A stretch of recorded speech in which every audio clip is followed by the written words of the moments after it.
Graça e paz do Senhor Jesus. Estamos aqui hoje com a gravação de Oséias capítulo 13 e começa assim esse capítulo. Quando Efraim falava, os homens tremiam.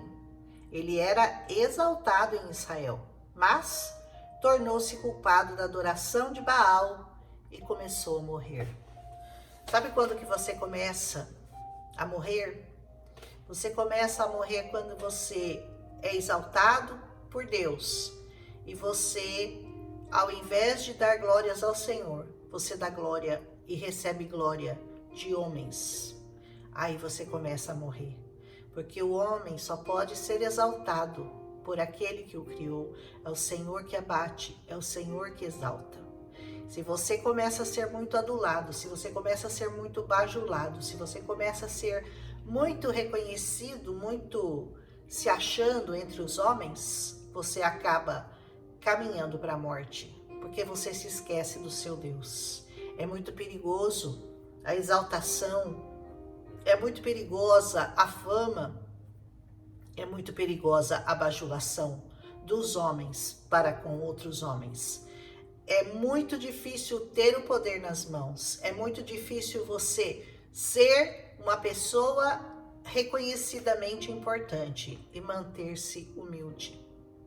Por isso, é perigoso demais você se afastar dos caminhos do Senhor quando você está numa posição de poder. Que o Senhor nos mantenha humildes para que nós não passemos por isso aqui que Efraim passou. Ele diz assim: agora eles pecam cada vez mais. Com a sua prata fazem ídolos de metal. Ai, como o Senhor odeia esses ídolos, né? Imagens modeladas com muita inteligência, todas elas obras de artesãos. Pensa que são imagens feias? Não, são imagens bonitas. São belas imagens de homens, de mulheres, de deuses e deusas que os homens modelam e fazem de ouro, de prata, com as suas próprias mãos. Dizem desse povo: eles oferecem sacrifício humano e beijam os ídolos feitos em forma de bezerro. O famoso bezerro de Samaria, aquele bezerro também que foi levantado no deserto nos tempos de Moisés. E quando Moisés desceu o monte, o que eles tinham feito? Moisés os deixou por algum tempo e eles estavam adorando um bezerro de ouro. E outra coisa, sacrifício humano, porque Moloque, aquele deus que ficava com a mão esticada, ele pedia sacrifício de crianças. As crianças eram queimadas nas mãos daquele falso deus. Por isso, por causa disso, porque eles fizeram isso, eles serão como a neblina da manhã. Sabe a neblina que, no momento, ela se esvai? Como orvalho que evapora bem cedo, como palha que vai num redemoinho de eira, como a fumaça que sai pela chaminé. Assim vai ser o fim daqueles que pecam contra o Senhor, daqueles que adoram falsos deuses, daqueles que ao invés de buscarem a proteção do Senhor, buscam amparo no mundo, buscam amparo aqui no Egito, na Síria. Levam incenso, levam ouro para homens, adulam, bajulam homens e esquecem do Senhor. Mas eu sou o Senhor, diz ele, o seu Deus, desde a terra do Egito. Vocês não reconhecerão nenhum outro Deus além de mim, nenhum Salvador senão a mim. Não há outro Salvador que não seja o Senhor. Não há outro além do Senhor. Entenda isso. Certa vez eu perguntei para uma pessoa que foi pregar para mim na porta da minha casa e ela era de uma religião que não reconhece ao Senhor como Senhor e Salvador. Reconhece, mas de uma maneira muito errada. E eu disse para ela: Jesus é seu Salvador? E ela disse sim. E eu disse: mas então você está enganada, porque a palavra de Deus diz que não há outro Salvador além do Senhor. Então, se Jesus é o seu Salvador, ele também é o Senhor. Não, ele só é filho de Deus, mas ele não é Deus. Aquela coisa que a gente é obrigado a escutar, né? E que, infelizmente, algumas pessoas passaram a acreditar, muitas, né? Mas que o Senhor nos livre, né? E que nós aprendamos a reconhecer o Senhor Jesus como o único e suficiente Salvador e Senhor de nossas vidas. Aleluia! Eu cuidei de vocês no deserto. O Senhor está falando, olha o que eu fiz naquele calor ardente. Eu cuidei de vocês, eu mandei água, eu mandei comida, eu mandei pão, eu mandei tudo para vocês lá. Eu cuidei de vocês 40 anos e não eram poucas pessoas. Calcula-se em torno de 2 milhões de pessoas no deserto. Sabe, num deserto onde não tem nada, onde nada cresce, onde não tem nada. O Senhor cuidou daquele povo durante 40 anos. Quando eu os alimentava, ficavam satisfeitos. E quando ficavam satisfeitos, se orgulhavam e daí me esqueciam. Barriguinha cheia, né? Esquece do Senhor. Enquanto tá necessitado, tá na pobreza, tá lá pedindo misericórdia, corre, Senhor, eu preciso da sua ajuda, eu preciso.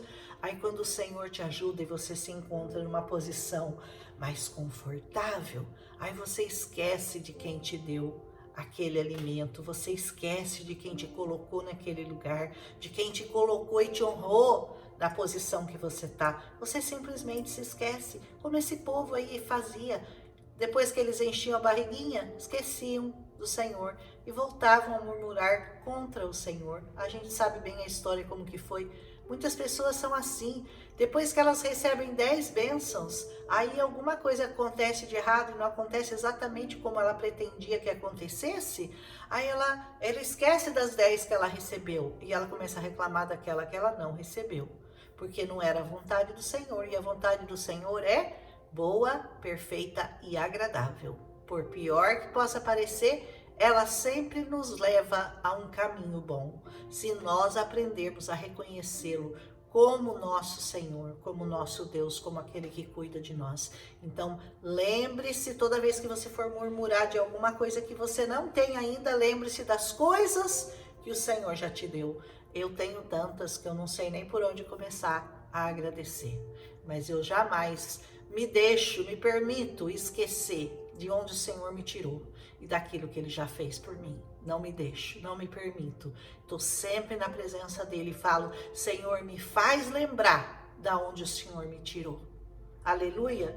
Por isso eu virei sobre eles, porque eles me esquecem, né? Como um leão, como um leopardo, ficarei à espreita junto ao caminho, para te atacar, para te estraçalhar, diz o Senhor. Como uma ursa de quem roubaram os filhotes. Você já viu uma ursa quando roubam os filhotes dela, como é que ela fica? Ela vai para cima de todo mundo, ela mata quem tiver na frente.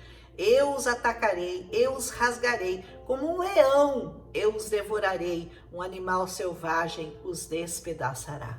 A palavra de Deus diz que o Senhor é o leão da tribo de Judá, né? E você, nas mãos do Senhor, você pode ser o leãozinho que Ele protege, que Ele pega assim na boca e leva para proteger, ou você pode ser a presa, que é o inimigo, que é a comida que ele leva para estraçalhar. Você escolhe como que você vai querer estar na boca do leão, como o leãozinho, como aquele que ele vai defender, ou você pode estar na boca do leão como presa. E aí você não vai estar numa situação muito confortável. Você foi destruído, ó Israel, porque você está contra mim, contra o seu ajudador. Olha que coisa terrível. Você depois de ter recebido tudo que recebeu do Senhor, agora você se volta contra ele? Você esquece aquele que te ajudou desde o começo, do tempo da sua desgraça? Você esquece do Senhor? É isso que você faz? E agora? Onde está o rei que havia de salvá-lo em todas as suas cidades? Você lembra que Israel tinha o Senhor, mas pedia um rei? Queria ter um rei? E aí o Senhor, tá bom, vocês querem um rei? Vai um rei aí. Mandou Saul, né? Que fez tudo aquilo que aprontou depois, né? E os oficiais que você pediu dizendo, dá-nos um rei, dá-nos um líder. Ah, vocês querem um rei? Vocês querem um líder? Tá, top. Então confia nele aí, vê o que ele pode fazer por vocês. Não pode fazer nada, porque ninguém pode nos proteger do nosso inimigo, só o Senhor. A culpa de Efraim tá anotada, ó, tá no livrinho. Seus pecados são mantidos em registro. É igual um registro, sabe o registro em cartório? Quando você vai lá e tudo que você já teve, tudo que você ganhou, perdeu na sua vida, tá anotado lá? O Senhor também tem esse livrinho lá da sua vida. Tá tudo anotado lá, o que Ele já te deu, o que você ganhou com Ele, o que você deixou e o que você perdeu. principalmente, né? Que você deixa. Chegam-lhe dores como da mulher em trabalho de parto, mas ele não é uma criança inteligente. Quando chega a hora, não sai do ventre que o abrigou. Na hora de nascer, na hora de ser luz, na hora de resplandecer, na hora de dar um bom testemunho, você fica lá encolhidinho no ventre e não quer sair, sabe? E ele diz assim: eu os redimirei do poder da sepultura, eu os resgatarei da morte. Onde estão, ó morte, as suas pragas? Onde está, ó sepultura, a sua destruição? Não terei compaixão nenhuma. Só o Senhor Jesus que venceu a morte, porque o Senhor se compadeceu de nós. E quando ele fala: onde está, ó morte, o seu aguilhão? Onde está? Onde está o pecado, a sua vitória? Porque o Senhor Jesus te livrou da morte, da escravidão, do pecado. Basta que você esteja abrigado nele, porque não adianta ele ter feito isso, se você não for lá para se abrigar nele, tudo que ele fez para você não vai valer nada. Você continua debaixo dessa sentença, sem compaixão nenhuma. Se você não está debaixo do Senhor, debaixo do sangue de Jesus, é sem compaixão para você, viu? E ele diz assim: embora ele floresça entre os seus irmãos, um vento oriental virá da parte do Senhor, soprando desde o deserto. A sua fonte talhará e o seu pescoço secará. Por mais que você seja um eleito, por mais que você seja um escolhido, se você abandonar o Senhor mesmo vai te liquidar. Ele vai permitir que esse vento venha e te destrua. Todos os seus tesouros serão saqueados dos seus depósitos. Sabe, todas aquelas coisas, aqueles tesouros que você tem aí, que você já recebeu do Senhor, vão ser tirados de você.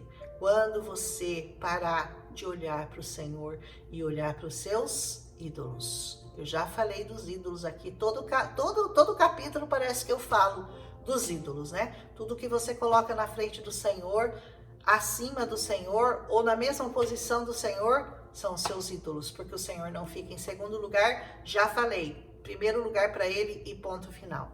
O povo de Samaria carregará sua culpa, porque se rebelou contra o seu Deus.